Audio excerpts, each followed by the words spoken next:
Hello everyone and welcome back to the EDH Jank Center, your source for everything Commander and everything Jank. I'm your host Jordan or Prairies, and today, all has become one. Sorry. The new set Phyrexia All Will Be One is out in stores officially today, and there are a ton of very exciting options to build as commander decks. So I have compiled a list of affordable, except for one, commanders that I think you should build. So without further ado, let's get on to it, son. Alright, let's get our most expensive card of the day out of the way, sick rhyme. Mondrak Glory Dominus, 2 white legendary creature Phyrexian horror from Phyrexia All Will Be One. If one or more tokens would be created under your control, twice that many of those tokens are created instead. You can pay 1 Phyrexian mana, which means you can either be paid with white mana or 2 life. Sacrifice 2 other artifacts and or creatures. Put an indestructible counter on Mondrak Glory Dominus, and it's a 4/4. Woo Dowgy. First of all, this art?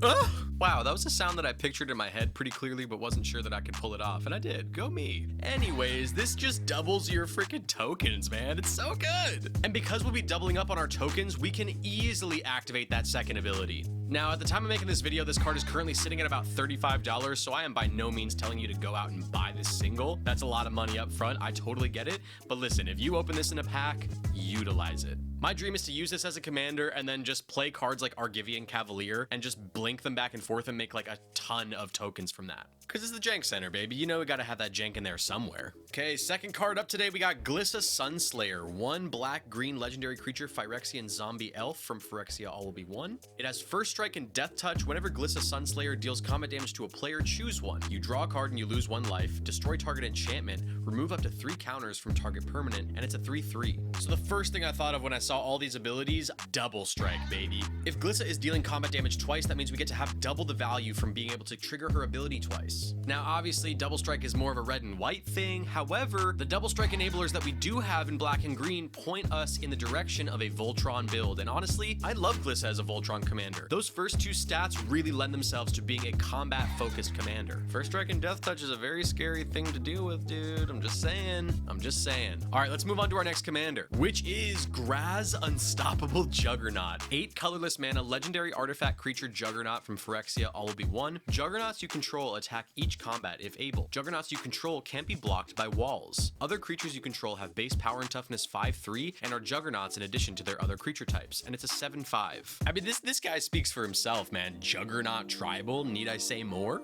And I will say more. Ginger Brute as a 5/3 Juggernaut? I mean, the flavor. Guys, the flavor. I'm all for any deck that just allows me to use janky, underutilized, and budget cards, as you know. So any deck that lets me use Ginger Brute is a flavor win in my book. All right, I'm gonna stop salivating. Let's move on to the next card. Let's take a look at Ovika, Enigma Goliath. 5 blue-red legendary creature Phyrexian Nightmare from Phyrexia All Will Be One. It has flying, ward 3, pay 3 life. Whenever you cast a non-creature spell, create X 1/1 red Phyrexian goblin creature tokens, where X is the mana value of that spell. They gain haste until end of turn, and it's a 6/6.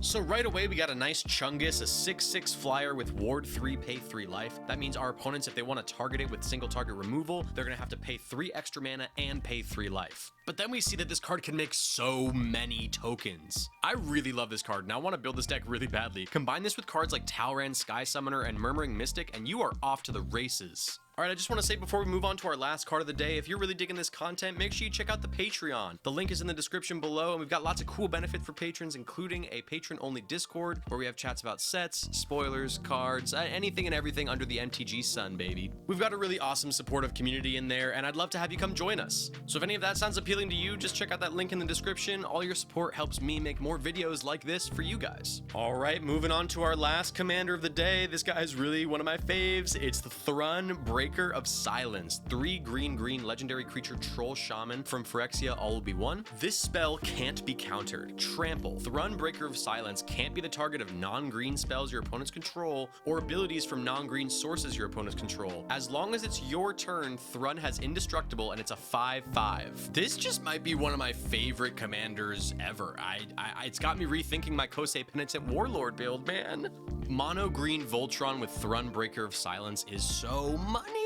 If you can give Thrun protection from green somehow, this becomes near invincible, and he's he's got like chonky boy vibes, and I'm a fan. And I'm not too well versed on the lore of Phyrexia All Will Be One yet. If anyone knows what Thrun's function in the storyline is, I'd love to know. I really just dig this guy. All right, that does it for today's video, guys. Thank you so much for watching. If you enjoyed this content, make sure you give it a like, subscribe to the channel, and comment down below what cards you're most excited about from the new set. Did I miss anything? I'm always down there in the comments interacting with you guys, so come on down and have a chat with me. All right, that's it for me. I will see you on the next video.